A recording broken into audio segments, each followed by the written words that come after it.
नमस्कार दोस्तों, मैं आप सभी का एग्री नॉलेज क्लासेस उदयपुर के ऑनलाइन प्लेटफॉर्म पर हार्दिक स्वागत है, अभिनंदन करता हूं।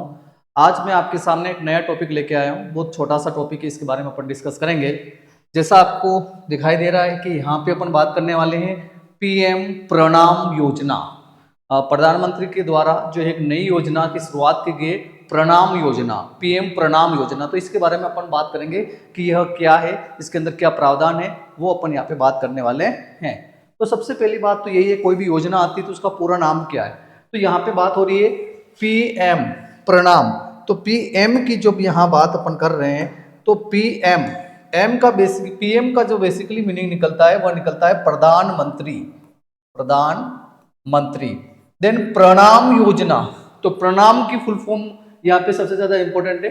पीएम का तो प्राइम मिनिस्टर हो गया, देन प्रणाम का हो गया P for promotion of alternative nutrients for agriculture management, यानी कि न्यूट्रिएंट के लिए, पोषक तत्वों के लिए अल्टरनेटिव यानी कि दूसरे स्रोत कौन कौन से हैं, यानी उर्वरकों के अलावा, फर्टिलाइजर के अलावा जो दूसरे स्रोत हैं न्यूट्रिएंट के, पोषक तत्वों के, उनके ऊपर ध्यान देने के ऊपर इसमें कहा गया है। तो ये फुल फॉर्म तो वैसे आपको अगर पूर्ण याद नहीं होगी तो भी चलेगा, लेकिन आपको बेसिकली यहाँ पे ये ध्यान रखना है कि अल्टरनेटिव जो सोर्सेस हैं, वैकल्पिक जो सोर्स हैं पोषक तत्वों के, उनके ऊपर जोर देने की बात यहाँ पे कही गई। सबसे पहले इस योजना को 28 जून 2023 को अपने देश के अंदर इसको लागू किया गया। इस योजना का मुख्य उद्देश्य क्या है, तो केंद्र सरकार के ऊपर बढ़ते हुए रासायनिक उर्वरकों के सब्सिडी के बोझ को कम करना। आपको पता हो तो 1977 से केंद्र सरकार जो है उर्वरकों के ऊपर सब्सिडी किसानों को दे रही है,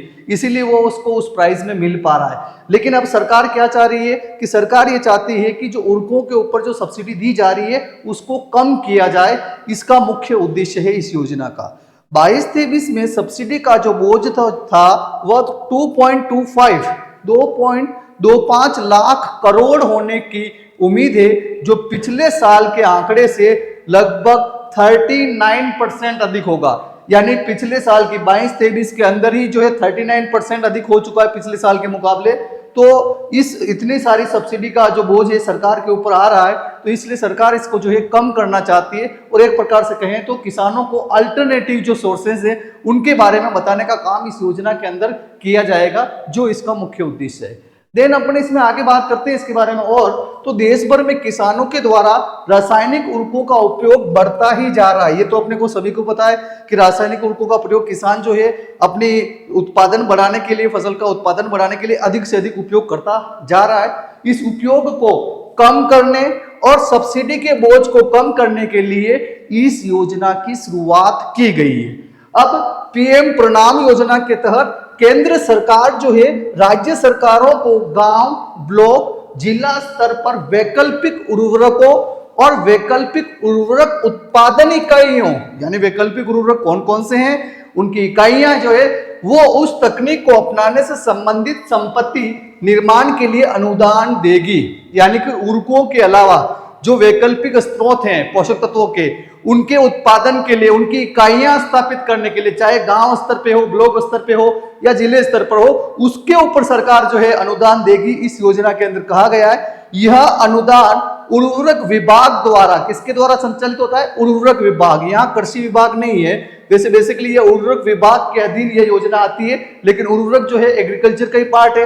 द्वारा संचालित योजनाओं के तहत मौजूदा उर्वरक सब्सिडी की बचत से वित्त पोषित किया जाएगा। यानी कि इसमें सीधा सीधा ये कहा गया है कि पीएम प्रणाम योजना के लिए सरकार ने कोई अलग बजट नहीं दिया है, लेकिन जो उर्वरकों की जो खपत है जो कम की जाएगी, उसके जो सब्सिडी का जो पैसा बचेगा उस पैसे को पीएम प्रणाम योजना के अंदर ही लगाया जाएगा।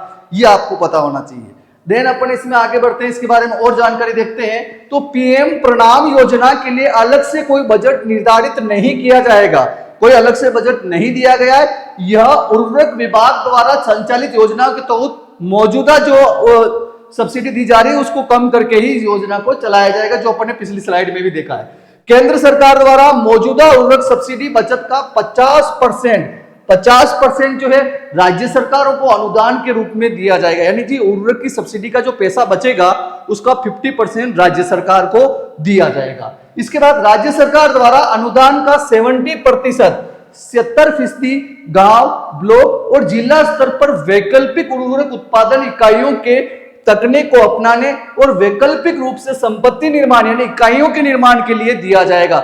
यानी कि केंद्र सरकार 50% देगा सब्सिडी में से जो बचा है पैसा राज्य को, और राज्य सरकार 70% पैसा देगा किसको, उत्पादन इकाइयों के लिए या वैकल्पिक स्रोत विकसित करने के लिए। इसके बाद जो शेष जो राज्य सरकार के पास, क्योंकि 70 तो दे दिया, रिमेनिंग जो 30% जो बचेगा अनुदान को राज्य सरकार उन किसानों, पंचायतों, किसान उत्पादक संगठनों और स्वयं सहायता समूहों को पुरस्कार देने एवं प्रोत्साहित करने का काम करेगी जो उर्वरकों के वैकल्पिक स्रोत को खोजेंगे और उर्वरक के वैकल्पिक स्रोतों को डेवलप करेंगे, उनको प्रोत्साहन जो है राज्य सरकार के द्वारा दिया जाएगा।